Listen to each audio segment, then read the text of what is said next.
এই বলে ওয়াশরুমে চলে গেলাম। হ্যালো সজীব বাবু, তুমি কেমন আছো জানো? আজ আমি অনেক হ্যাপি। ও, তাই বুঝি? আমার বাবনটা আজও এত খুশি কেন? কারণটা জানতে পারি? বলবো না, ট্রিট দাও। আচ্ছা, তোমার জন্য একটা সারপ্রাইজ আছে। আগে বলো তুমি খুশির কারণটা কি? আচ্ছা জানো, আজ আমার এত খুশি হবার কারণ কি জানো? আজ ওই এতিমের মিথ্যে বিয়ের বন্ধন থেকে আমি মুক্ত। ওর মতো লুচ্চায় সাথে সাথে থাকতে থাকতে আমার জীবনটা শেষ হয়ে গেছে। এখন থেকে শান্তিতে নিঃশ্বাস নিতে পারবো। বলো তো, ওর মতো ছোট লোক থার্ড ক্লাস এতিমকে কি আমার সাথে মানায়? আজ ডিভোর্স দিয়েছে ছোট লোকটা, তাই আমি খুশিতে নাচতে ইচ্ছে করছে। কিন্তু তোমাকে ছাড়া একা কেমন করে নাচবো বলো তো? ওরে আমার বাবুনিটা, তোমার ওই কষ্ট পেতে হবে না। আমি পরশু বাংলাদেশে আসতেছি, আর এটাই সারপ্রাইজ। ও সত্যি বাবু, তুমি না অনেক ভালো। আচ্ছা তাহলে পাপ্পি দাও। তুমি আমাকে এখনো পাপ্পি দাওনি, ফোনে দাও না বাবু। প্লিজ বাবু, রাগ করো না। আমার সব ভালোবাসা তোমার জন্য। বিয়ের পর যত পাপ্পি খেতে মন চায় খেও, কিন্তু বিয়ের আগে ফোনেও পাপ্পি দেওয়া যাবে না। ওকে ঠিক আছে, এখন রাখি, বাই। হুম। এই বলে ফোনটা রেখে চোখ ফেরাতেই মনে পড়ল ডিভোর্স পেপারের কথা। আচ্ছা, ডিভোর্স পেপারটা সাইন করে দেই, সব সম্পর্ক শেষ হয়ে যাবে। এই বলে ডিভোর্স পেপারটা নিয়ে যেমনি সাইন করতে যাবে ঠিক তখনই দেখি কি যেন ভাঙায় শব্দ হলো। টেবিলের দিকে তাকাতেই দেখি বিড়ালের দুধের গ্লাসটা ফেলে দিয়েছে। কিন্তু আশ্চর্যের বিষয় হলো গ্লাসের কাছে একটা কি যেন ডাই পড়ে আছে, আর কি জানি একটা দেখা যায়। তাই কথা, ডিভোর্স পেপারটাতে সাইন না করে সেই ডায়েরিটার কাছে যেতেই একটা শক খায়। ডায়েরিটার মাঝখানে একটা পায়েল দেখা যাচ্ছে। তাই ডায়েরিটার নিচে থেকে তুলে হাতে নিয়ে খুলতেই অবাক হলাম, কারণ ডায়েরির মাঝে যে পায়েলটা, সেই পায়েলের আরেকটা পায়েল তার কাছে এখনো আছে। তাই কথা, ভাবতে ভাবতে সে ডায়েরিটা পড়ে দেখবে কথা। যেই ভাবা সেই কাজ, ডায়েরিটা নিয়ে এসে পড়তে লাগলো। প্রিয়তমা, কথা জানি একদিন আমার হৃদয়ের সব অনুভূতি, আমার শৈশবের ভালোবাসা এই ডায়েরিটা তোমাকে মনে করে দিবে। তোমার কি মনে পড়ে কথা? বর্ষাকালে যেদিন কদম ফুল পেড়ে দিতে গিয়ে গাছ থেকে পড়ে যাই, আমি আর তুমি দৌড়ে কাঁদতে কাঁদতে আমার কাছে আসতেই পা পিছলে পড়ে যাও পুকুরে। তখন সবে ক্লাস 2তে পড়ি, সাঁতার জানি না, কি করব বলো? তোমাকে বাঁচাতে পানিতে ঝাঁপ দেই। পরে আর কিছু মনে নেই। পরে সবার কাছে শুনি আশিক কাকা বাঁচিয়েছে তোমাকে আর আমাকে, আর তোমার পিছলে পড়ে যাওয়ার অনেকটা পা কেটে যায়, কিন্তু তুমি তোমার পা কেটে যাওয়ার জন্য না কেঁদে আমার জন্যই কাঁদছিলে। এইটা পড়ে কথা নিজের পায়ের দিকে চেয়ে দেখে এখনও তার পা কাটার দাগ রয়েছে। এসব পড়ছে আর কথা ক্রমশ শৈশবে হারিয়ে যাচ্ছে। অতীত যেন হৃদয়ের পাতায় হানা দিচ্ছে। তার পরের পাতা উল্টাতেই যেন কথা সেদিন মা বাবাকে হারিয়ে তোমাদের কাছে আসে। তখন তুমি আমাকে খাইয়ে দিতে, গোসল করিয়ে দিতে। জানো, আমার খুব ভালো লাগতো। যে মেয়ে নিজেই খেতে পারে না, সে আমায় খাইয়ে দেয়, আমায় গোসল করিয়ে দেয়। জানো, আজ সেই দিনগুলো খুব মিস করছি। আচ্ছা, তোমাকে জীবন বলে ডাকি। জানো, জীবন, মা বাবাকে হারিয়ে যখন তোমাদের এখানে আসি, তোমার সাথে স্কুলে যাই, তখন এতিম বলে সবাই অপমান করত। কেউ আমার সাথে খেলতো না। তাই স্কুলে সেই বকুল ফুল গাছটার নিকট গিয়ে মা মা বলে রাখতাম। আল্লাহকে বলতাম, আল্লাহ, সব শিশুর বাবা আছে, আমার বাবা মা কোনোটাই নেই। কেন? আমি কি এমন অপরাধ করেছি? আচ্ছা, আমার মা বাবাকে কেন নিলে? আমাকে কেন পছন্দ হয়নি? ও, আমাকে রেখে দিছো যেন সবাই অপমান করে, কেউ আমার সাথে না খেলে, এই জন্য? বলো আল্লাহকে, দেখো বাবাই তোমার মতো কেউ আমাকে আর আদর করে না, সবাই বকা দেয়। এমন সময় তুমি পিছন থেকে বললা, কে বলেছে তুমি এতিম? আর কখনো বলবে না। যদি কখনো বলো তাহলে তোমার বাবা মার মতো আমিও চলে যাব না ফেরার দেশে। তুমি কারোর সাথে খেলবে না, শুধু আমার সাথে খেলবে। বলো খেলবে না? প্লিজ এইবার একটু হাসো। চলো আমরা দুজন পদ্ম ফুল তুলতে যাব। তার আগে হাসো একটু। আর কে বলেছে তোমার কেউ নেই? তোমার কথা কি মরে গেছে? জানো রাজ, তুমি কাঁদলে আমার বুকে কেমন কেমন লাগে। তোমাকে দেখলে দিশেহারা হয়ে যাই সারাক্ষণ। তুমি পাশে না থাকলে পাগল পাগল লাগে। আমারও লাগে। চলো আজ অনেকগুলো পদ্ম ফুল তুলবো। জানো, তখনই তোমাকে আমার অবুঝ মনটা ভালোবেসে ফেলে। এরপর কত ছোটাছুটি, কত রঙিন স্বপ্ন। জানো, সবসময় আমি আর তুমি বউ জামাই খেলতাম। কিন্তু একদিন তোমার সাথে রাগ করে তানিয়ার সাথে বউজামাই খেলায় আর তুমি তা দেখে তোমার সবচেয়ে ভালো বন্ধু তানিয়ার সাথে কথা বলা বন্ধ করে দাও। বাসায় এসে না খেয়ে কান্না করো। জানো সেদিন আমিও অনেক কান্না করছি। পরে প্লেটে করে ভাত নিয়ে যখনই তোমাকে বউ করে ডেকে খাইয়ে দিতে যাই, তুমি তখন কান্না করে দিয়ে বলেছিলে, রাজ, তুমি যখন তানিয়ার সাথে বউ জামাই খেলেছো তখন সত্যি আমার মরে যেতে ইচ্ছে করছে। তোমাকে ছাড়া বাঁচবো না আমি। তুমি তুমি তানিয়ার সাথে আর কথা বলবে না, বুঝলা? আর এই যে তোমার হাত আমার মাথায়, এখন প্রমিস করো আমাকে ছাড়া কখনো কাউকে বিয়ে করবে না। জড়িয়ে ধরে কাঁদতে কাঁদতে কথাগুলো বলেছিলে। তখন তোমাকে ছুঁয়ে প্রমিস করেছিলাম জীবনে তোমাকে ছাড়া কাউকে বিয়ে কেন, ভালোবাসবো না। এসব কথা পড়তে পড়তে মনে পড়লো কথা, শৈশবের সেই কথাগুলোর কথা, আর দু চোখ বেয়ে অশ্রু ঝরতে লাগলো। কথায় কথা কিভাবে এতটা খারাপ হতে পারলো? রাস্তার প্রকৃত ভালোবাসা, শৈশব প্রেম কাঁদতে কাঁদতে পরের পাতা দেখতে লাগলো। জানো, তুমি যেদিন চলে যাবে লন্ডনে তখন খুব কেঁদেছিলাম। জানো, তখন তুমি তোমার পা থেকে একটা পায়েল দিয়েছিলে খুলে, আর বলেছিলে এটা যতদিন তোমার কাছে থাকবে মনে করবে তোমার কথাটা তোমার বুকেই আছে, আর এটার সাথে কথা বললে আমার সাথে কথা বলা হবে। জানো, সেদিন থেকে আজ পর্যন্ত পায়েলটার সাথে কথা বলেছি, কান্না করেছি। তোমাকে তো বিয়ে করেও একটা বার বুকে নিতে পারিনি, তাই পায়েলটার সাথে প্রতি রাত গল্প করে বুকে নিয়ে ঘুমাতাম আর ভাবতাম তুমি আমার বুকেই ঘুমাচ্ছ। জানো, যখন তুমি আমাকে এতিম বলতে, সত্যি বলতে, তখন মরে যেতে ইচ্ছা করতো। আমার ভালোবাসা কি এতটাই মিথ্যা ছিল যে ভালোবাসা কারো পায়ের নিচেই স্থান পায়? কথার নিঃশ্বাস বন্ধ হয়ে আসতেছে। ডায়েরিটা পড়ে শৈশবের সেই ভালোবাসাগুলো হৃদয়ে ঝড় তুলেছে। মনে হচ্ছে রাজকে বুকে জড়িয়ে খুব কান্না করি। আমি কিভাবে আমার পবিত্র ভালোবাসা রাজকে কষ্ট দিলাম। কথা কিছু ভাবতে পারছে না, চোখ দুটি ছলছল করছে। জানো কথা, যেদিন বাসর রাতে আমি তোমাকে আমার শৈশব থেকে এই পর্যন্ত তিলে তিলে গড়া ভালোবাসার কথা বলতে চেয়েছি, ঠিক তখনই তুমি বাসর রাতে বলেছ ডিভোর্সের কথা। তখন আমার ভালোবাসার অন্ধকারে ঢেকে যায়।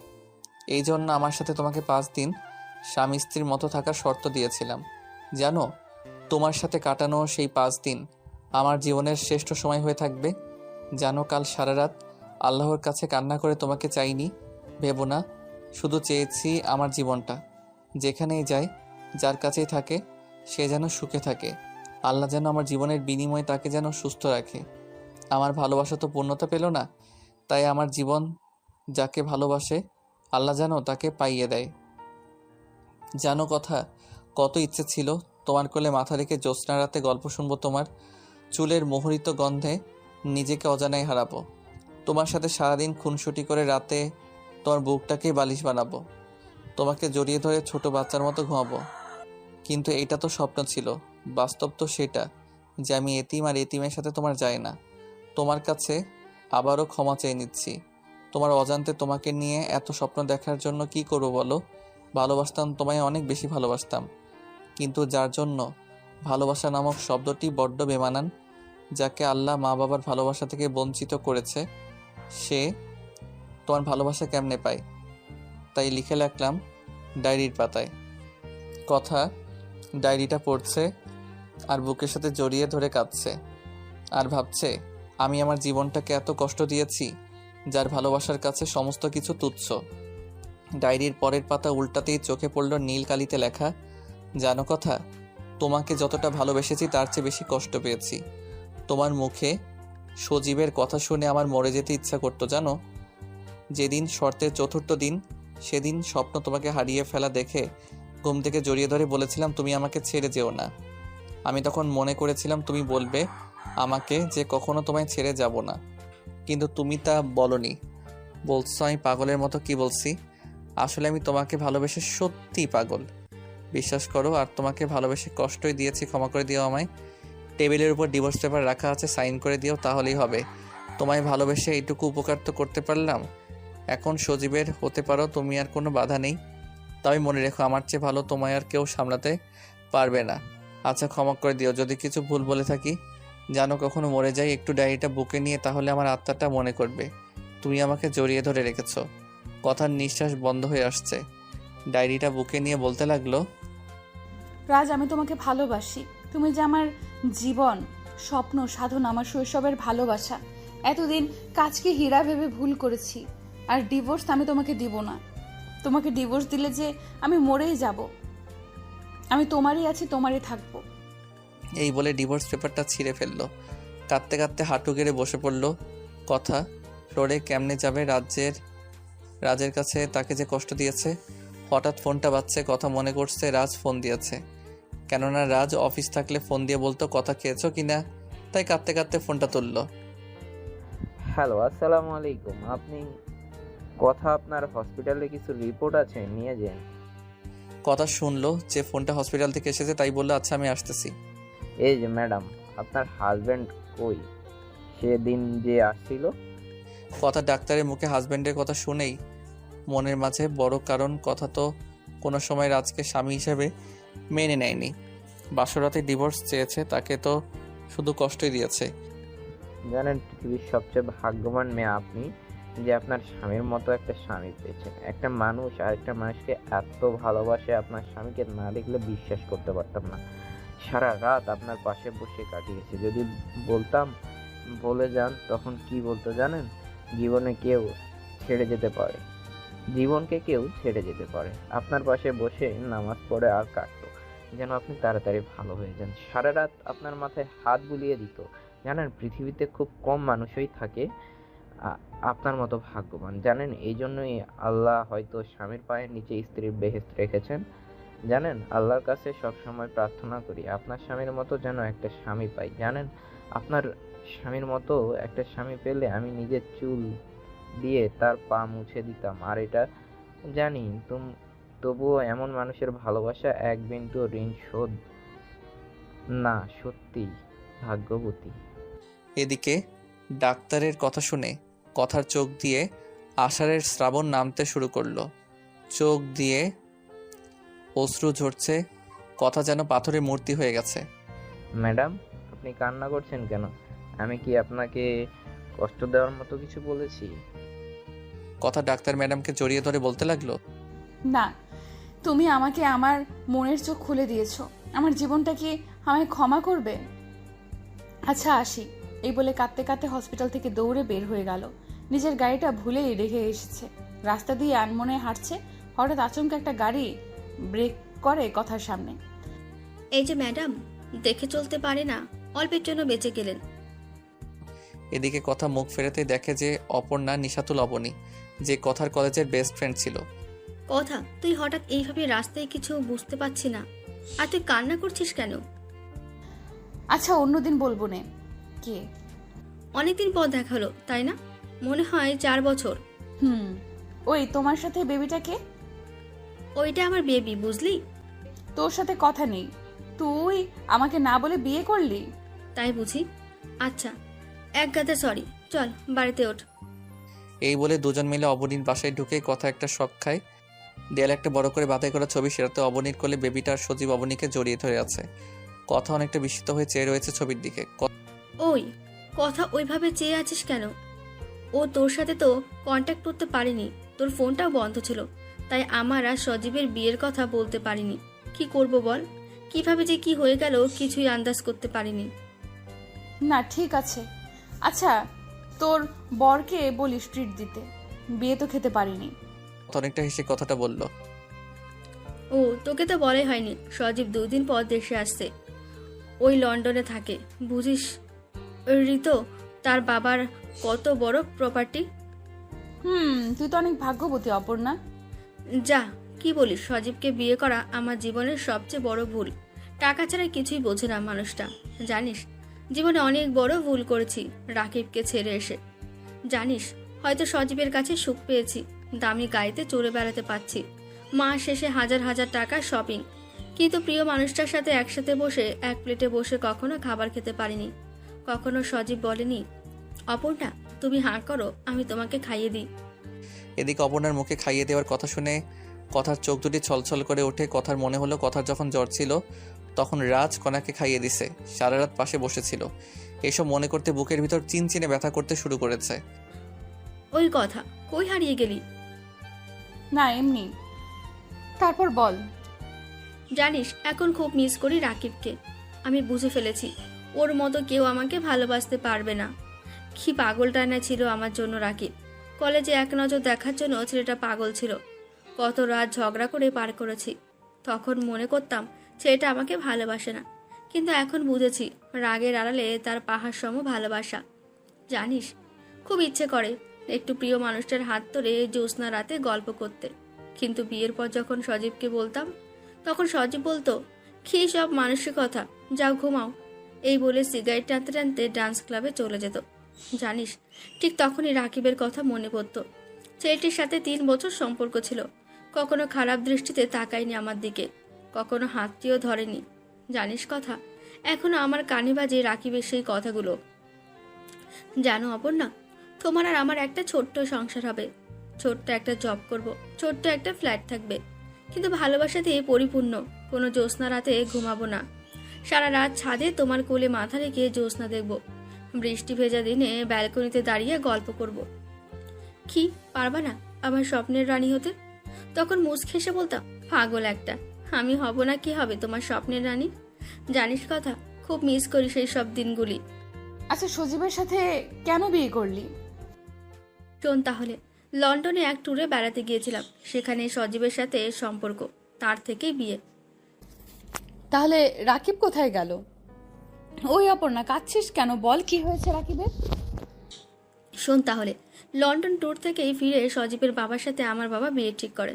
আমিও তখন ভেবেছিলাম রাকিবকে বিয়ে করলে ভালোবাসা ছাড়া আর কিছু দিতে পারবে না, সে তার বাবারই বা আছে কি। তাই বিয়ের সর্বপ্রথম কার্ডটা দিতে রাকিবকে দিতেই একটা পার্কে দেখা করি। জানিস কথা, যখন আমার বিয়ের কথা রাকিবকে বলি, সেদিন হাসি খুশি মাখা মুখটা আধারে কালো হয়েছিল। ছেলেটা সেদিন প্রথম কেঁদেছিল। যে ছেলেটা কখনো 3 বছরে আমার হাতটি ধরার সাহস পায়নি, সেদিন সেই ছেলেটাই খুব শক্ত করে জড়িয়ে ধরে বলেছিল, অপর্ণা, তুমি আমাকে ছেড়ে যেও না, যেও না ছেড়ে আমাকে, আমার যে নিঃশ্বাস বন্ধ হয়ে আসছে। কিন্তু আমি মিথ্যা মোহে এতটাই অন্ধ ছিলাম, রাকিবকে বুক থেকে ছাড়িয়ে বাসায় এসে পড়ি। পেছন থেকে তাকাইনি পর্যন্ত। আমার হাতে রাকিবের ভালোবাসার করুণ মৃত্যু হয়। শুনেছি আমার বিয়ের পর বাসা চেঞ্জ করে ফেলে আর বিদেশে চলে যায়। জানিস কতবার মরতে চেয়েছি, কিন্তু পারিনি। আমার জীবনের সবচেয়ে বড় ভুলটা হওয়ার আগেই আমি যদি মরে যেতাম তাহলে হয়তো ভালো হতো। এখন মনে হয় আমার মতো হতভাগী পৃথিবীতে কেউ নেই।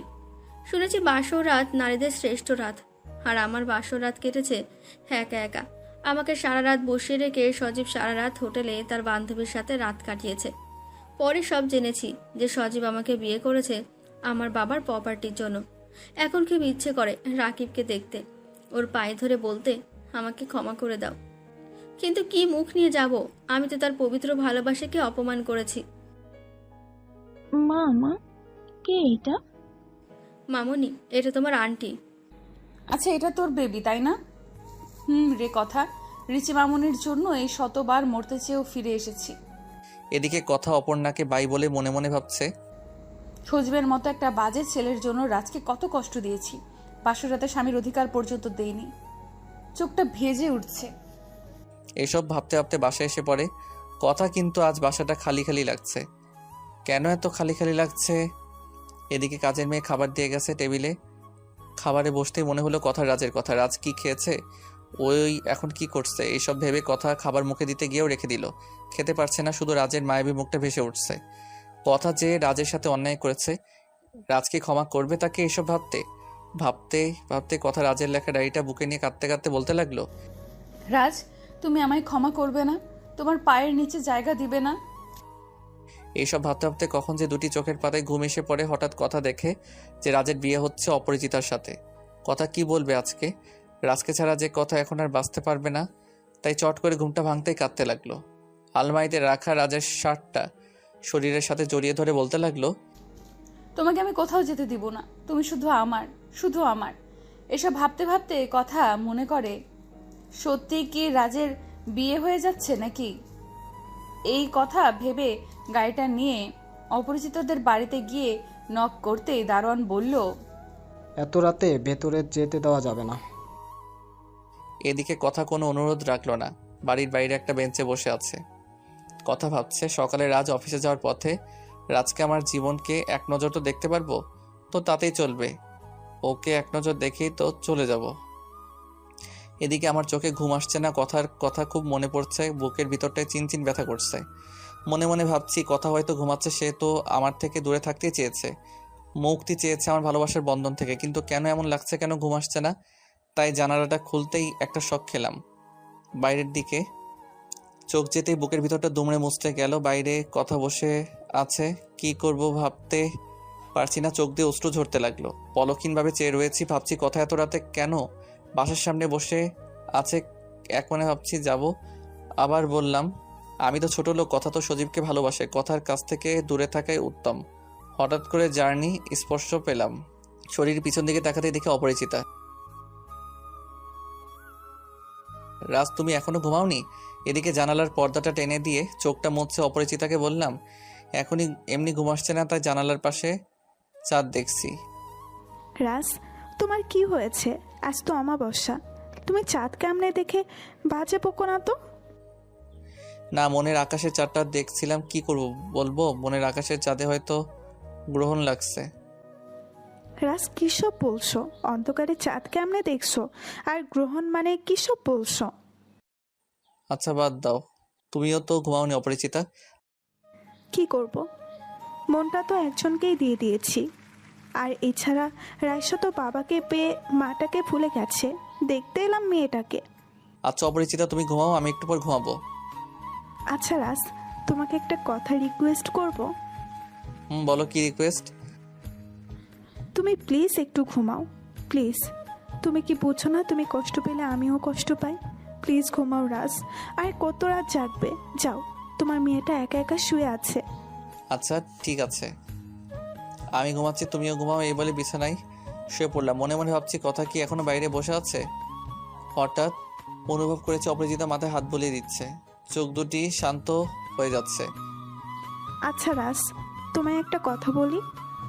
বলো, কি বলবে?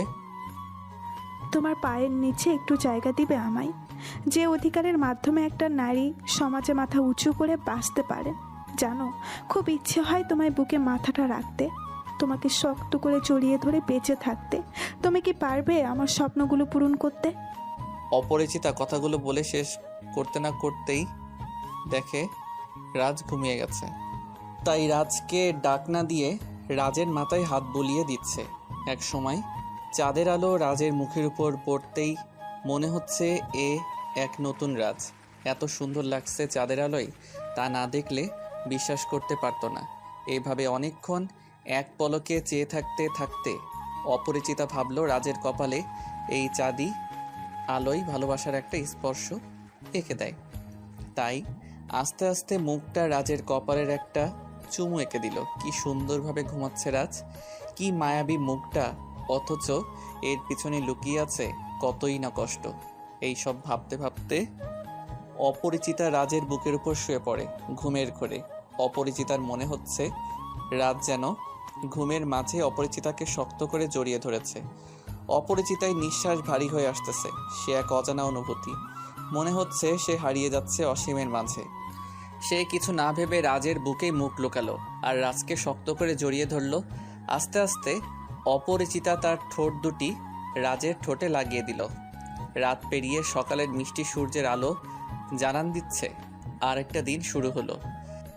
কি মজা, কি মজা! বাবাই মমকে জড়িয়ে ধরে শুয়ে আছে। এদিকে রাইসার ডাকে ঘুম ভাঙতেই দেখি অপরিচিতা আমাকে শক্ত করে জড়িয়ে ধরে আছে। অনেকটা তাড়াহুড়ো করে অপরিচিতাকে যখনই ছাড়াতে যাব তখনই বাবাই, বাবাই, থাক, মমকে ছাড়তে হবে না, আমি তোমাদের জন্য চা করে নিয়ে আসছি। কি আনন্দ! আকাশে বাতাসে মম সবাইকে জড়িয়ে ধরছে। এই বলে রাইসা রুম থেকে বের হয়ে গেল। রাইসা রুম থেকে বের হতেই, এ অপরিচিতা ছাড়ো, কি করছো তুমি? প্লিজ আর একটু থাকো না এভাবে। ছি অপরিচিতা, কি বলছো? এই বলে ছাড়িয়ে নিলাম অপরিচিতাকে আমার বুক থেকে।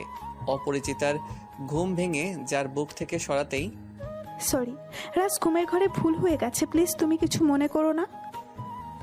সরি, শুধু তোমায় না, আমারও বলা উচিত ছিল, কারণ আমায় তোমাদের বাসাতেই আসা ভুল হয়েছে। আমার এমন কথা শুনে অপরিচিতা কাঁদো কাঁদো ভাবে বলল, প্লিজ ভুল বুঝো না। রাতে ঘুমের ঘোরে তোমার বুকে শুয়ে পড়ি। বাবাই কি হচ্ছে? মামুনির সাথে ঝগড়া করছো কেন? আচ্ছা ঝগড়া থামো মম। দেখো তো আমাকে শাড়ি পরলে কেমন লাগবে? হঠাৎ শাড়ি কোথা থেকে আসলো? কেন, নানু ভাই কিনে দিয়েছে, তুমি জানো না মম? হঠাৎ আমি বলে ফেললাম। রাইসা মামুনি, তোমাকে শাড়ি পরলে মহারানীর মতো লাগবে। কি মজা, কি মজা। অনেকটা জোরে জোরে হেসে উঠল রাইসা। মামুনি, তুমি এভাবে হাসছো কেন? বাবাই আমাকে আসতে দাও তো, আগে আমাকে মন ভরে হাসতে দাও। আচ্ছা মম, বাবাইকে ঠিক মতো লিপস্টিকও দিতে পারো নাই তুমি। জানো বাবাই, আমি অনেক সুন্দর করে লিপস্টিক দিতে পারি, তোমাকেও দিয়ে দিব কেমন? ছি মা, তুমি দেখোনি বাবার গালে লিপস্টিক, কপালে লিপস্টিক? দ্যাট, বাবাকে লিপস্টিক দিয়ে দিবা ঠোঁটে, কেন মুখে দিয়েছো? দ্যাট বাবা, তুমি ফ্রেশ হয়ে আসো, আমি তোমাকে দিয়ে দেব। এদিকে রাইসার কথা শুনে আমরা একে অপরের দিকে তাকাচ্ছি আর মুখ কামড়াচ্ছি। অপরিচিতা লজ্জায় লাল হয়ে গেছে। লজ্জা মাখা মুখটা অনেক সুন্দর লাগছে। রাইসা মামনি, এবার তুমি চুপ করবে? বাবাকে লিপস্টিক দিতে হবে না, চলো ফ্রেশ হবে। মম, একটা সরা বলি কেমন? আমাদের রাইসা মামুনি কি ছড়াও পারে? তোমার মতো বাবাই যদি ঠিক মতো লিপস্টিক দিতে না পারে, তাহলে আমি ছড়া না বলতে পারলে কোনো সমস্যা নেই। আচ্ছা বলো মামনি, কি ছড়া বলবে? মনে মনে ভাবছি কি ছড়া বলবে আল্লাহই জানে। এক ছিল রাজা, রাজার ছিল একটা বউ, বউটা যেমন তেমন, তাদের ছিল একটা রাজকন্যা। রাজকন্যাটা ছিল বড্ড অভিমানী। রাজা আর রানী মিলে করতো লিপস্টিক নিয়ে খেলা। ছোট্ট রাজকন্যা তা দেখলেই বাজতো 12টা। বাবা মম, বলো তো সরা কেমন হয়েছে? এদিকে রাইসার ছড়া শুনে হাসবো না কাঁদবো ভেবে পাচ্ছি না। হইছে মামুনি, তোমায় ছড়া খুব সুন্দর হয়েছে। এখন স্কুলে যেতে হবে, রেডি হও। যাচ্ছি মামনি। রাইসা চলে গেলে আমি বলতে লাগলাম, শুনো অপরিচিতা, আজ রাইসা বড় হলে কি ভাবতো বলো তো? ছোট মেয়ে, তাই লিপস্টিক কেন গুলো মুখে লাগছে বুঝতেই পারে নাই বলে এইরকম বলল। ক্ষমা করবে, আমি কালকেই নতুন বাসা নিব। রাজ সরি, সবটাই হয়েছে নিজের অজান্তেই, প্লিজ ভুল বুঝো না আমায়। বাবাই আমি রেডি। এই তো আমার লক্ষ্মী মামুনি। লক্ষ্মী না সাই, লক্ষ্মী হলে মামার আমাকে নিয়ে বেড়াতে যেত। আচ্ছা মামুনি, বিকেলে তোমাকে আর তোমার মমকে নিয়ে নদীর পাড়ে যাব। ওকে বাবা। মুয়া। আমার বাবাইটা দুনিয়ার বেস্ট বাবা। সকালে ব্রেকফাস্ট করে অপরিচিতা আর রাইসাকে নিয়ে বাসা থেকে বের হতেই, সাহেব সাহেব, ওই যে গাছের নিচে বেঞ্চটাতে মেয়েটা বসে আছে, ওই মেয়েটা রাত 3টার দিকে এসেছিল আর যায়নি। দারোয়ানের কথা শুনতেই বুকটা যেন ফেটে যাচ্ছিল। বুকের মাঝে কষ্ট চাপা দিয়ে তবু বললাম, আচ্ছা তুমি যাও। এদিকে অপরিচিতা আমার দিকে চেয়ে আছে।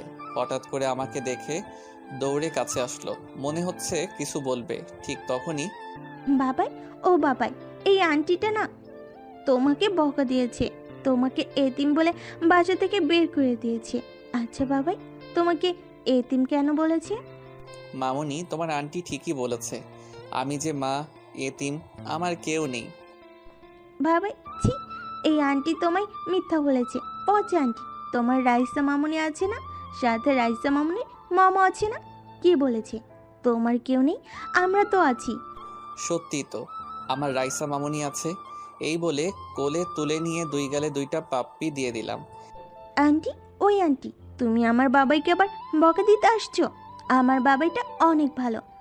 এদিকে কথার দিকে চেয়ে দেখি কথার ঠোঁট কাঁপছে, চোখ দিয়ে পানি পড়ছে, চোখ দুটি লাল হয়ে আছে। কিছু বলতে চেয়েও দৌড়ে চলে গেল। নিজের অজান্তেই বুকটা কেমন করে উঠল।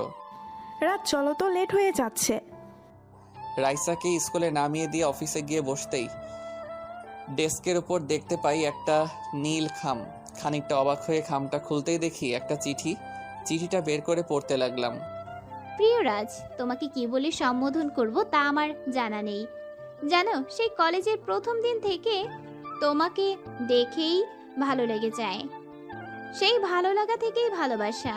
আচ্ছা রাজ, আমি জানি না তোমার মনের আকাশে শুধু একজনের বিচরণ, সেই তোমার ছোটবেলার খেলার সাথী কথা। আর শুনেছি তোমার ডিভোর্স হয়েছে।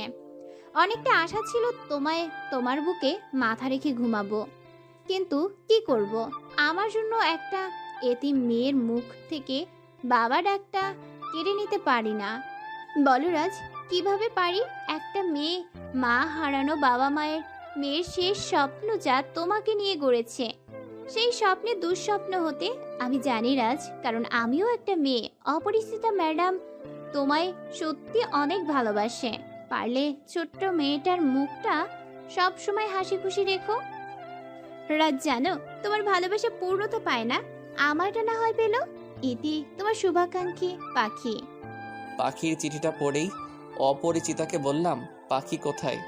ওহ রাজ, তোমাকে তো বলাই হয়নি, পাখি রিটার্ন লেটার পাঠিয়েছে। কি বলছো এসব? আমাকে কেন আগে বলনি? রাজ, আমি পাখিকে 1 মাস ভাবতে বলেছি, কারণ সে অনেক সিনসিয়ার একজন কর্মচারী। ওকে, বাকিটা আমি দেখছি। অপরিচিতার রুম থেকে বের হয়ে ডেস্কে বসেই পাখিকে ফোন করে বললাম যে কাল আমরা পার্কে দেখা করছি বলে ফোন রেখে দিলাম। স্যার, এখানে একটা সাইন লাগবে। আমি অনেকটা বিস্মিত হয়ে পিছনের দিকে তাকাতেই দেখি রিসান। আরে রিসান, তুই এখানে কেন? ঈশান কোনো কথা বলছে না, অবাক হয়ে চেয়ে আছে। দোস্ত, তোকে কত খুঁজেছি। দোস্ত, আমিও তোকে খুঁজেছি, অনেক ভালো লাগছে, অনেক দিন পর তোর দেখা। দোস্ত, অনার্স কমপ্লিট করে এখানে আবেদন করেছিলাম, আল্লাহ রহমতে চাকরিটাও হয়ে যায়। ওই সব বাদ দে, শোন, কথা হবে কেমন আছে। এদিকে রিসানের মুখে কথা নামটা শুনতেই মনটা খারাপ হয়ে গেল। কি রাজ, কথা বলছিস না কেন? কথা হবে কেমন আছে। মনে মনে বললাম, ভালো থাকার জন্যই তো কথা ডিভোর্স নিয়েছে। কথা অনেক ভালো আছে। অফিস শেষ করে বাসায় যাচ্ছি অপরিচিতার সাথে। হঠাৎ পকেটে থাকা ফোনটা কাঁপছে। ফোনটা বের করতেই দেখি আননোন নাম্বার। 2 বার রিং হতেই ফোনটা ধরি, কিন্তু কোনো কথা বলছে না। ওপাশ থেকে খানিকটা বিস্মিত হয়ে বলতে লাগলাম, কে বলছেন? কেন ফোন দিয়েছেন? কথা বলছেন না কেন?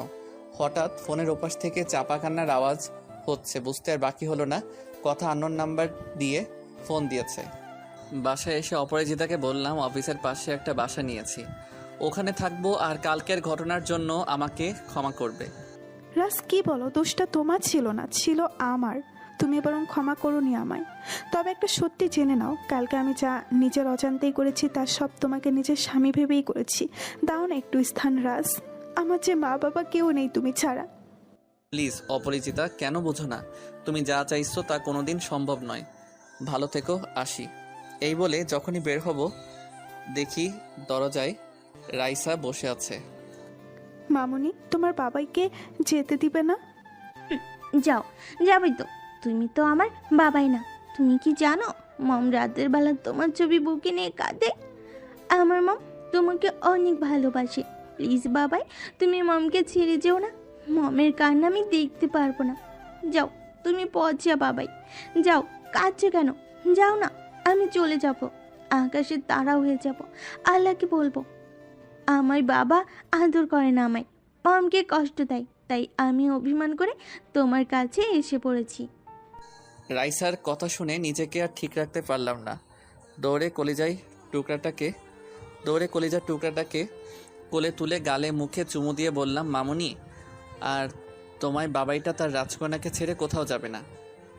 এই আমি কান ধরছি। হিকছে মমকে জড়িয়ে ধরে বলবে, আর কখনো ছেড়ে যাবে না মমকে সারা জীবন আগলে রাখবে, সারা জীবন আমায় বাবাই হয়ে থাকবে, মমকে কখনো কান্না করতে দিবে না। বলো বাবাই রাজি? নইলে আমি ওই দূর আকাশের তারা হয়ে যাব। এদিকে অপরিচিতা আর আমি দুজনের দিকে তাকিয়ে আছি। কি করব বুঝতেছি না।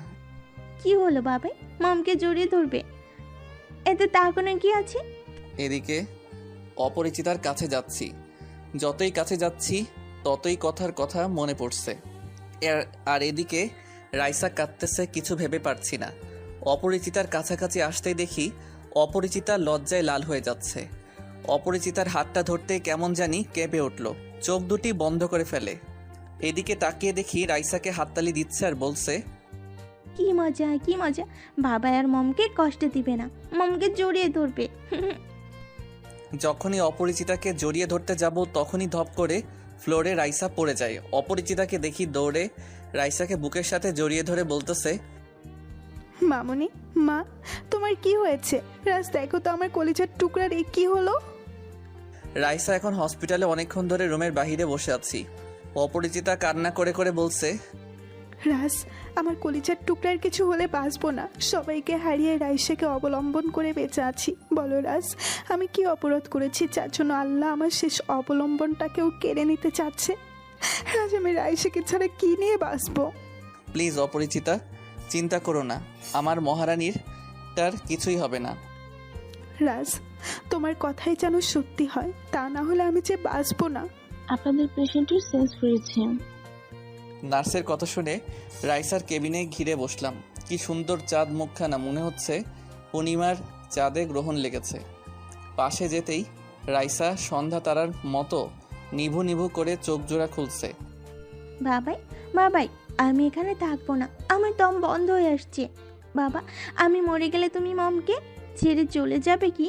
বাবাই, আমি কি সত্যি তারা হয়ে যাব? মামনি, মা আমার, এমন কথা বলো না, তাহলে তোমার মম যে বাঁচবে না, আর কখনো তারা হওয়ার কথা বলবে না। মহারানী, তোমার কিচ্ছু হবে না, আর তুমি এমন কথা বলো না কেমন? বাবাই, আমি আর হসপিটালে থাকবো না, চলো বাসায় চলে যাব। বাবাই, আমার দম বন্ধ হয়ে যায় এখানে। আচ্ছা মামনি, তুমি একটু ঘুমাও, তোমার ডাক্তার আঙ্কেলকে বলে তোমাকে বাসায় নিয়ে যাব। এদিকে অপরিচিতা আর আমি ডাক্তারের কাছে বসে আছি। ডাক্তার রাইসার রিপোর্টগুলো দেখছে খুব মনোযোগ দিয়ে। রাজ সাহেব, আপনাদের মেয়ের লাস্ট সেশন আছে। লাস্ট একটা মাউথের মাঝে কিডনি ডোনেট করতে হবে। আর আশেপাশে অনেক হসপিটাল আমি খুঁজে নিয়ে দেখছি, এবি গ্রুপের কিডনি কোথাও নেই। আপনারা যদি পারেন এক মাউথের মাঝে কিডনি ম্যানেজ করেন, আর যদি না পারেন তাহলে আমাদের কিছু করার নেই। আচ্ছা ডক্টর, আপনি সব কিছু রেডি করেন, কিডনির ব্যবস্থা হয়ে যাবে। আমরা কি রাইসাকে নিয়ে বাসায় যেতে পারি? নিয়ে যেতে পারেন, আর সব সময় ওকে সময় দিবেন। যে কোনো সময় সেন্সলেস হওয়ার চান্স থাকবে, আমি রিলিজ করে দিচ্ছি। রাইসাকে বাসায় নিয়ে এসে অফিসে চলে গেলাম। অফিস থেকে বের হতেই রাজ, চলো গাড়িতে ওঠো। যখনই গাড়িতে উঠবো তখনই দেখি ফোনটা বাজছে, তাই ফোনটা ধরতেই, হ্যালো রাজ, আমি তোমার পছন্দের সেই নদীর পাড়ে আছি। তুমি কি জানো, বলতে চেয়েছিলা, তুমি কি আসবে? তুমি থাকো, আমি আসতেছি। অপরিচিতাকে বলে নদীর পাড়ে চলে গেলাম। নদীর পাড়ে যেতেই একটু দূরে দেখি পাখি বসে আছে। কাছে যেতেই অনেকটা অবাক হলাম, যে মেয়ে কোনোদিন শাড়ি পরেনি আজ সে নীল শাড়ি পরেছে। কাশফুলে ঘেরা নদীর পাড়ে হিমহিম বাতাসে এলোমেলো চুলগুলো চোখের উপর এসে পড়েছে। রাজ, কি যেন বলবে? আমার তাড়া আছে। বলছি। আচ্ছা তুমি চাকরি ছেড়ে দিয়েছো কেন? জানো রাজ, আমি জানি তোমাকে কোনোদিনই পাবো না। আমি যেমন তোমায় ভালোবাসি, তেমনি অপরিচিতা ম্যাডামও ভালোবাসে। সে ফুলের মতো পবিত্র একটা মেয়ে, তার হৃদয়ে তোমাকে বাবার স্থান দিয়েছে। আর তুমি ভালোবাসো কথাকে, যে কিনা তোমাকে কষ্ট ছাড়া কিছু দেয়নি। বাদ দাও এসব কথা। জানো রাজ, তোমাকে যতবারই ভুলতে চেয়েছি ততবারই তোমার মায়াবী মুখটা ভেসে উঠে। তাই ভাবছি তোমার থেকে দূরে চলে গেলে স্মৃতিগুলো হয়তো আর কষ্ট দিবে না, যা তোমাকে দেখলে পাবো। তাই ডিসিশন নিয়েছি, চাকরিটা ছেড়ে দিব। ম্যাডামকে রিজাইন লেটার পাঠিয়েছি, ক্ষমা করবে আমায়। রাজ, অনেক বিরক্ত করেছি। রাত্রিবেলা তোমাকে ব্ল্যাকমেল করে জড়িয়ে ধরেছি। সত্যি তুমি খুব ভালো। তোমার জায়গায় অন্য যে কোনো পুরুষ হলে আমার দুর্বলতার সুযোগটা কাজে লাগাতো। তোমার মতো বন্ধু পেয়েছিলাম, তাতেই আমি সুখী। জানো পাখি, পৃথিবীতে সবার ভালোবাসা পূর্ণতা পায় না। আকাশ যেমন মাটিকে ভালোবাসে, মাটিও তেমন আকাশকে ভালোবাসে, কিন্তু তাদের ভালোবাসায় আকাশ পাতাল ব্যবধান। একটা কথা বলি, তুমি যদি আমায় সত্যি ভালোবাসো তাহলে চাকরিটা ছেড়ে দিও না। চাকরিটা না ছাড়লে তুমি খুশি? অনেকটা খুশি হব। আচ্ছা, কাল থেকে অফিস জয়েন করব। হ্যালো মাই সুইটহার্ট, কেমন আছো? কথা ভাবছে রাজ, কিন্তু কণ্ঠটা শুনে বুঝতে বাকি থাকলো না এটা রাজ না, এটা সজীব। কিসের জন্য ফোন দিয়েছেন? সুইটহার্ট, আমি দেশে এসেছি, তাই এসেই প্রথমে তোমাকে ফোন দিলাম। মন খারাপ করছো সুইটহার্ট আমার ফিরতে দেরি হওয়ায়? আর হ্যাঁ, তুমি কি জানো না ও হ্যাঁ, এতিম বাচ্চা রাজকে ডিভোর্স দিয়েছো কি? সজীবের কাছে। রাজকে নিয়ে এমন কথা শুনে মনে মনে ভাবলো আজ আমার জন্যই একটা নর্দমার কিট আমার স্বামীকে এতিমের বাচ্চা বলছি। আমি অনেক বড় অপরাধী, না বুঝি কতই না কষ্ট দিয়েছি। যার পায়ের নিচে আল্লাহ আমার বেহেশত রেখেছে, আল্লাহ কি আমায় ক্ষমা করবে? আমার প্রাণের স্বামী রাজ কি আমায় ক্ষমা করবে? আমি কি তাকে বাসর রাতে স্বামীর অধিকারটুকু পর্যন্ত দেইনি? আমি তো তাকে বাসর রাতে স্বামীর অধিকার পর্যন্ত দেইনি। এইসব ভাবতে ভাবতে কথায় চোখ দিয়ে অশ্রু ফোয়ারা নামতে শুরু করলো। ঠাট কথা বলছো না কেন? লোকটাকে ডিভোর্স দিয়েছো? আমি জানি ওই এতিমটার সাথে আমার সুইটহার্টটার একই ছাদের নিচে থাকতে অনেক কষ্ট হয়েছে, তাই ভাবছি কাল হোটেলে পার্টি দিব, হোটেলে সবার সাথে আমার সুইটহার্টটাকে পরিচয় করিয়ে দিব। সজীবের মুখে রাজকে এতিম ছোটলোক ডাকতে শুনে কথার আবারও কান্না পেল, যেমনটা পেত আজ থেকে 15 বছর আগে প্রাইমারি জীবনে। কথা মনে মনে ভাবল, সজীবের মতো নর্দমার কিটের জন্য আমার স্বামীকে কতই না কষ্ট দিয়েছি, তাই এর একটা উচিত শিক্ষা দিব। কথা সজীবকে বলল, তুমি সবকিছু ব্যবস্থা করো, আমি আসবো। ওকে মাই সুইটহার্ট, এখন রাখি। ওকে। বলে ফোনটা কেটে দিয়ে তাকিয়ে দেখি রাত 11টা। তাই দেরি হওয়া সত্ত্বেও এশার নামাজ পড়ে মোনাজাতে বলতে লাগলো, আল্লাহ হো আমার পরওয়ারদিগার, আমি গুনাহগার বান্দি তোমার দরবারে হাত তুলেছি। কোনো দিন তোমার কাছে কিচ্ছু চাইনি। আমি জানি আমি খুব অপরাধী, তুমি তো মহান আল্লাহ। আমি সারা জীবন তোমার ইবাদত করে কাটিয়ে দিব। বিনিময়ে আমার স্বামীর পায়ের নিচে জায়গা করে দাও। তোমার পবিত্র কালেমাকে সাক্ষী রেখে যে সম্পর্ক তৈরি হয়েছিল তাকে মিথ্যা করে দিও না। মোনাজাত শেষ করে কথাকে নিয়ে রাজের লেখা সেই ডায়েরিটা নিয়ে কেঁদে কেঁদে ঘুমিয়ে গেল। হঠাৎ কথা দেখছে একটা বাড়ি অনেক সুন্দর করে সাজানো। বাড়ির চতুর্পাশে নীল লাল ম্যাজিক বাতিতে বাড়িটা রূপ বদল করছে, মনে হচ্ছে কারো বিয়ে। কিন্তু এ কি, রাজ বরের বেশে বসে আছে, পাশে অপরিচিতা। এমন দৃশ্য দেখে অপরিচিতার মনে হচ্ছে দেহ থেকে প্রাণটা বের হয়ে যাচ্ছে। রাজ না কথার স্বামী, কথা কোনোভাবেই রাজের বিয়ে মেনে নিতে পারছে না। হঠাৎ দেখে অপরিচিতাকে কবুল বলতে যাচ্ছে।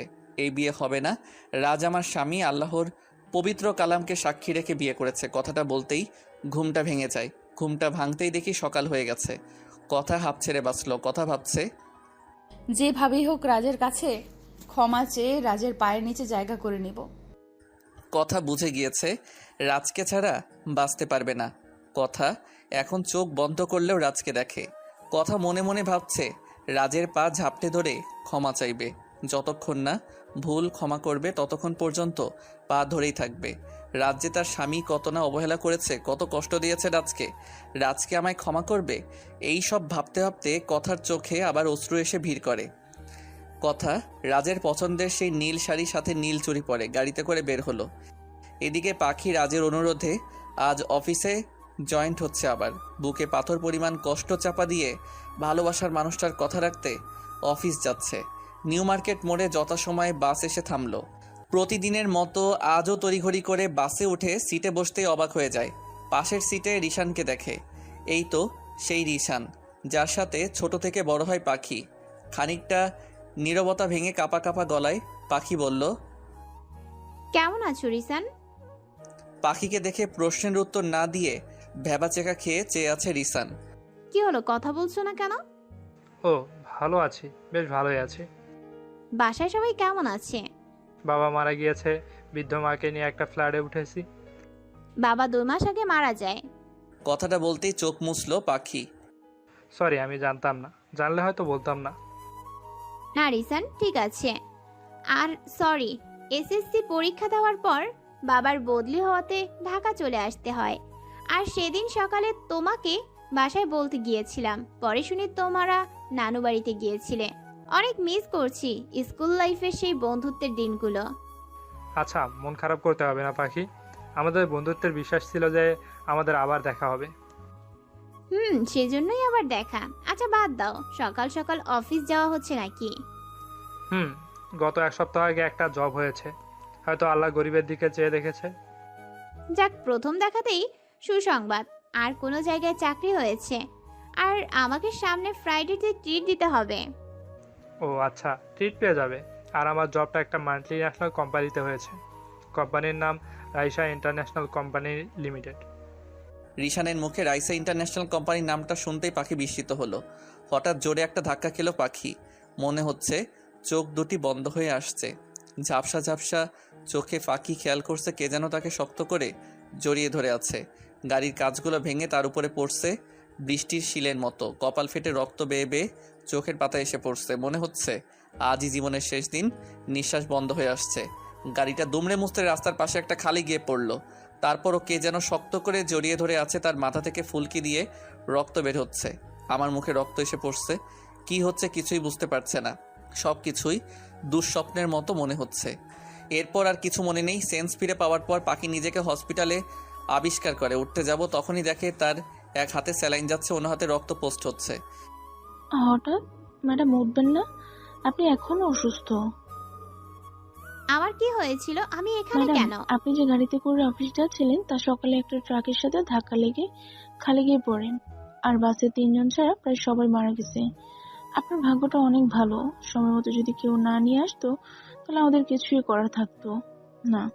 এদিকে পাখি নার্সের কাছে এসব শুনে বলল, কে সেই মানুষ যে আমার জীবন বাঁচালো? দেখবেন তাকে? পাখি বিস্মিত কণ্ঠে বলল, দেখবো। যে আমাকে মৃত্যুর থেকে বাঁচালো। ও আরেকটা কথা, সেই মানুষটাই আপনাকে বাঁচাতে নিজের জীবনের ঝুঁকি নিয়ে রক্ত দেয়। হসপিটালে কোথাও আপনার রক্ত পাওয়া না গেলে। সিস্টার, প্লিজ বলেন না কে আমাকে এখানে নিয়ে আসলো, কে আমাকে বাঁচালো। সে মানুষটাকে বড্ড বেশি দেখতে ইচ্ছে করছে। এদিকে কারো আসার শব্দ শোনা যাচ্ছে। পাখির হার্টবিট বাড়ছে সে মহান পুরুষটাকে দেখবে বলে। হঠাৎ মিস্টার রিশান আসতে ব্যথা পাবেন। এই যে ম্যাডাম, মিস্টার রিসেন সাহেব আপনাকে হসপিটালে নিয়ে আসি। তিনিও এই গাড়ির যাত্রী ছিল। তার শরীরের বিভিন্ন জায়গায় গাড়ির কাজ ঢুকেছিল, তা বের করে ড্রেসিং করে দেওয়া হয়েছে। এদিকে নার্সের কথা শুনে পাখির আর বুঝতে বাকি থাকে না যে গাড়ির ভিতর পাখিকে বাঁচানোর জন্য রিসান জড়িয়ে ধরেছিল, আর যার ফলে গাড়ির কাজগুলো তার পিঠে গিয়ে ঢোকে। রিসান, কেন নিজের জীবনের ঝুঁকি নিলে আমাকে বাঁচাতে? রিসান মুচকি এসে বলল, পাখি, এটা আমাদের বন্ধুকে বাঁচানোর জন্য কর্তব্য ছিল। তাই বলে নিজের জীবনের ঝুঁকি নিয়ে এভাবে? পাখি, আমাকে ক্ষমা করো। বন্ধু হিসাবে তোমাকে প্রোটেক্ট করতে পারিনি। তোমার অনেক ব্লাড গেছে, আর ক্ষমা চেয়ে নিচ্ছি তোমাকে জড়িয়ে ধরার জন্য। এছাড়া হয়তো তোমাকে বাঁচানো যেত না। রিসান, কি বলছো? কেন ক্ষমা চাচ্ছ তুমি? যা করেছো সব আমার জীবন বাঁচানোর জন্য। কথাটা শেষ করতে না করতে দেখে রাজ, তুমি এখানে?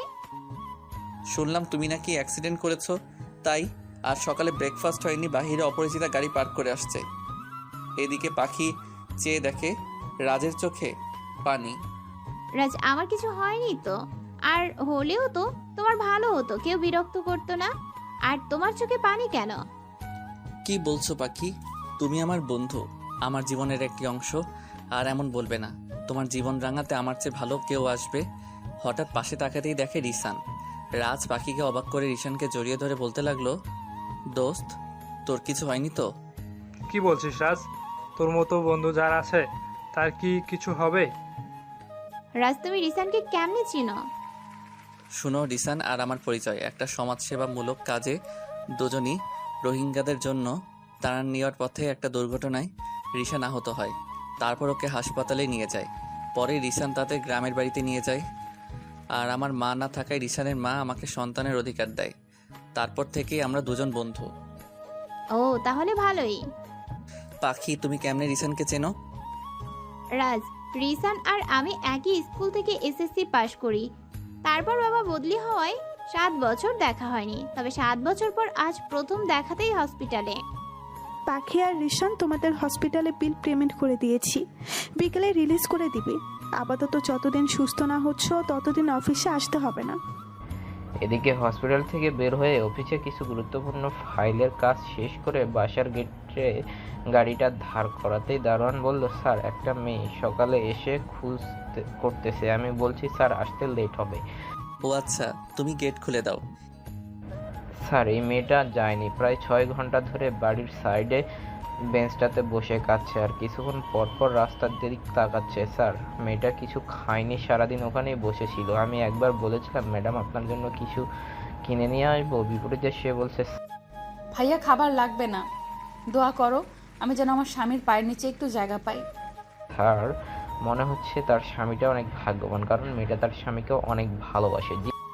এদিকে দারোয়ানের কথা শুনে নিজের কান্না লুকাতে পারছি না, বুকটা হাহাকার করছে।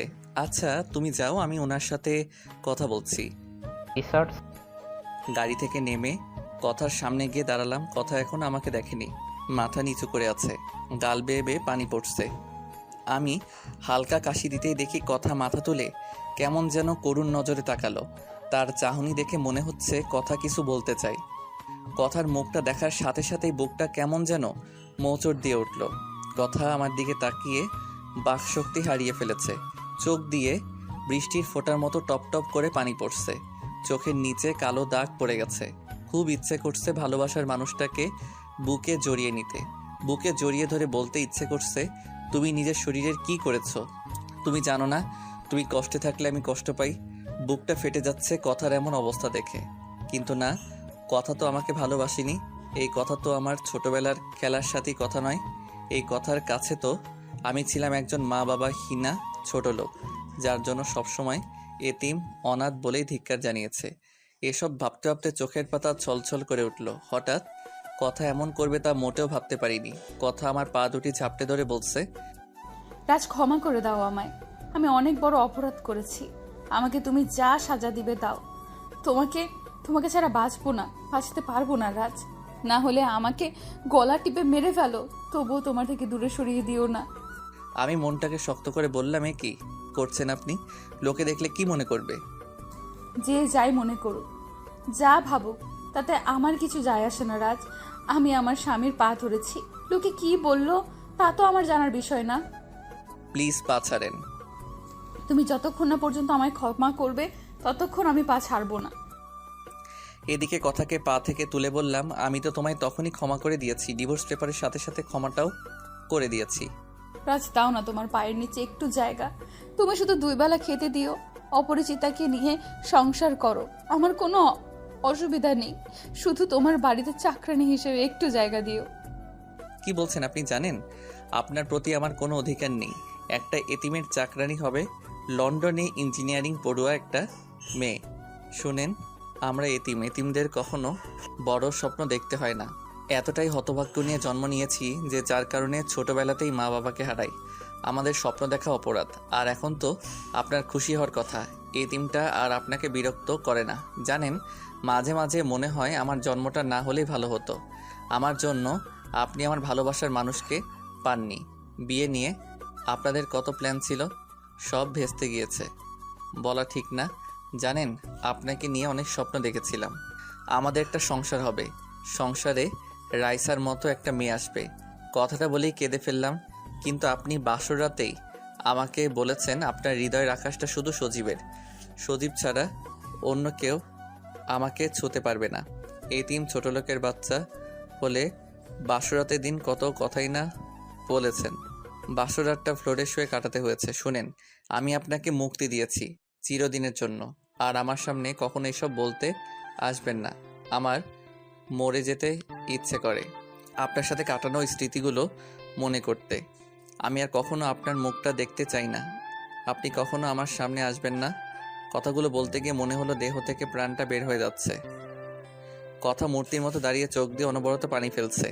কথা কি বলবে, কথা যা মনে মনে ভাবছে আমি যা রাজের সাথে করেছি তা কোনো পশু করতে পারে না। কিন্তু আমি তত রাজকে ছাড়া বাঁচতে পারবো না। হঠাৎ, বাবাই তুমি এখনো বাসায় যাওনি? কখন যাবে? তুমি জানো না বাবার মম তোমাকে ছাড়া কখনো খায় না? বাবাই, মমকে তুমি কষ্ট দিয়েছো। মম তোমার ছবি বুকে নিয়ে কাছে আসো, খাবে, চলো, মম খাবার নিয়ে অপেক্ষা করছে। এদিকে রাইসার মুখে এমন কথা শুনে কথা কাঁদতে কাঁদতে দৌড়ে চলে গেল। কথার চলে যাওয়ার দিকে তাকিয়ে আছি, চোখ দিয়ে এখন আষাঢ়ে ঝর্ণা ধারা বইছে। বাবাই, তুমি কাঁদছো কেন? না মা, কাঁদছি না, চলো খাবো চলো। এই বলে শার্টের হাতা দিয়ে চোখটা মুছে রাইসাকে কোলে নিয়ে বাসায় ঢুকলাম। বাসায় ঢুকে অনেকটা অবাক হলাম। অপরিচিতাকে আজ অনেক সুন্দর লাগছে। হালকা করে চোখে কাজল লাগিয়েছে, চোখ দুটি হরিণের মতো ছলছল করছে। সবচেয়ে অবাক হওয়ার কথা হলো আজ প্রথম অপরিচিতা শাড়ি পরেছে। মেরুন কালারের শাড়িতে স্বর্গের অপ্সরীর মতো লাগছে অপরিচিতাকে। বাবাই, তুমি ওভাবে মামনির দিকে চেয়ে রয়েছো কেন? তুমি কি আর কখনো মমকে দেখোনি? রাইসার কথা শুনে লজ্জায় মাথাটা নামিয়ে ফেললাম। হয়েছে রাইসা, মা তোমার বাবাকে নিয়ে খেতে এসো, আর পাকনামি করতে হবে না। এদিকে খাবার টেবিলে বসতেই দেখি আমার সব ফেভারিট আইটেম, সাথে ভুনা খিচুড়িও আছে। বুঝতেছি না আজ কোন স্পেশাল ডে নাকি। খানিকটা নীরবতা ভেঙে বলেই ফেললাম, অপরিচিতা, তোমায় একটা কথা বলবো? অপরিচিতা শুধু মাথা নাড়িয়ে হ্যাঁ সূচক জবাব দিল। আচ্ছা বলো তো, এত সুন্দর করে সাজার মানেটা কি? কেন, খারাপ লাগছে আমায়? না, খারাপ লাগবে কেন? তোমার কথা শুনে মনে হচ্ছে খারাপ লাগছে। দ্যাট, আমি কি বলেছি তোমায় যে আমার খারাপ লাগছে? তাহলে একটিবারও বলতে তো পারতে কেমন লাগছে আমায়। সত্যি বলতে কি বলো, শাড়ি পরলে যে তোমায় এত সুন্দর লাগে তা হয়তো জানা ছিল না। মনে হচ্ছে একটি গোলাপ কুড়ি থেকে ফুটে বড় হচ্ছে, আর কাজলটা মনে হচ্ছে ফুলের রংটাকে গাঢ় করেছে, আর ভেজা চুলের গন্ধ ফুলের সুবাসের মতো ছড়িয়ে যাচ্ছে। হয়েছে হয়েছে, আর বলতে হবে না। আমার লজ্জা করে না বুঝি? বাবাই দেখো, মামনি নাকি লজ্জা করে। সত্যি কি লজ্জা করে? কথা বলে অপরিচিতার দিকে তাকাতেই দেখি অপরিচিতা লজ্জায় লাল হয়ে গেছে। পৃথিবীতে হয়তো সবচেয়ে বেশি সুন্দর লাগে মেয়েরা যখন লজ্জা পেয়ে মিটিমিটি করে তাকায়, মনে হয় লজ্জায় মুখটা লাল হয়ে মুখ থেকে মায়াবী আভা বের করে। বাবাই জানো মা এত সুন্দর করে সেজেছে কেন? কেন তোমার সব পছন্দের খাবার রান্না করেছে। রাইসার কথায় খানিকটা বিস্মিত হয়ে বললাম, মামনি, আমি তো জানি না কেন তোমার মামনি এত সুন্দর করে সেজেছে। আমার পছন্দের সব খাবার রান্না করেছে, তুমি কি জানো? বলবো না, তবে বলতে পারি একটা শর্ত আছে। ওকে বলো, কি শর্ত? বাবাই, আমাকে আর মমকে আজ বাইরে থেকে ডিনার করিয়ে আনতে হবে। ওকে, এখন বলো। বাবাই, মমের আজ জন্মদিন, তাই মম আমার রাগী বাবাইটার জন্য সেজেছে। রাইসার কথা শুনে শক খেলাম। আজ অপরিচিতার জন্মদিন, অথচ আগে জানলে ছোট্ট হলেও একটা গিফট করা যেত। রাস, কি হলো, খাচ্ছ না কেন? তোমার জন্মদিন, আগে কেন বলনি? সারপ্রাইজ দিলাম তোমায়। তাই বলে এমন সারপ্রাইজ? তোমার জন্মদিনে তোমাকে কিছুই দিতে পারলাম না। হয়েছে, কিচ্ছু দেওয়া লাগবে না। একটা অনুরোধ করব? কি বলো? আমি কি তোমাকে খাইয়ে দিতে পারি? খুব ইচ্ছা করছে তোমার পছন্দের খাবার তোমাকে খাইয়ে দিতে। আমি কি ছোট মানুষ নাকি অপরিচিতা? হুম, বাবাই তুমি ছোটই, আমি বড়। আমাদের রাইসা মামনি তো বড়, কত বড়। বড়দের কথা শুনতে হয়, তাই মম তোমাকে খাইয়ে দিবে, তুমি মমকে খাইয়ে দিবে, আর তোমরা দুজন দুজনকে খাইয়ে দিবে। অনেক মজা হবে, তাই না? এদিকে রাইসার কথা শুনে আর না করতে পারলাম না। এদিকে দেখি মুখের কাছে অপরিচিতা খাবার তুলে ধরেছে। খাবার মুখে দিয়ে চিবাচ্ছি, চেয়ে দেখে অপরিচিতা মায়াবী চোখে তাকিয়ে আছে আমার দিকে। আমি খানিকটা পরে বললাম, কি হা করে আর কতক্ষণ বসে থাকবো? আর এভাবে চেয়ে রয়েছো কেন? না, দেখছি। কি দেখছো? রাইসার আব্বুটাকে দেখছি। এই বলে জিভ ভাই কামড় দিলাম। এদিকে অপরিচিতা আমাকে খাইয়ে দিল। আমি কি করব? রাইসার হাসি মুখটা দেখার জন্য অনিচ্ছা সত্ত্বেও আমি অপরিচিতাকে খাইয়ে দিলাম, আর অপরিচিতা আর আমি মিলে রাইসা মামনিকে খাইয়ে দিলাম। খাওয়া শেষ হতেই, রাস, তোমার কাছে আমার ছোট্ট একটা চাওয়া আছে। কি চাইবে বলো? রাস, বলো, তুমি কিছু মনে করবে না? বলো। তুমি বলেছো না আমার জন্মদিন উপলক্ষে তুমি কিছু দিতে পারলা না। অপরিচিতা, কিছুই দিতে পারলাম না। আচ্ছা, এমন ইচ্ছা জিনিস চাইবো, তাই ইচ্ছে করলেই দিতে পারবে। প্লিজ রাস, তুমি বলো আমি যা চাইবো তাই জন্মদিনের গিফট হিসাবে আমায় দিবে। দেওয়ার মতো হইলে অবশ্যই দিব। তুমি কি চাইবে বলো?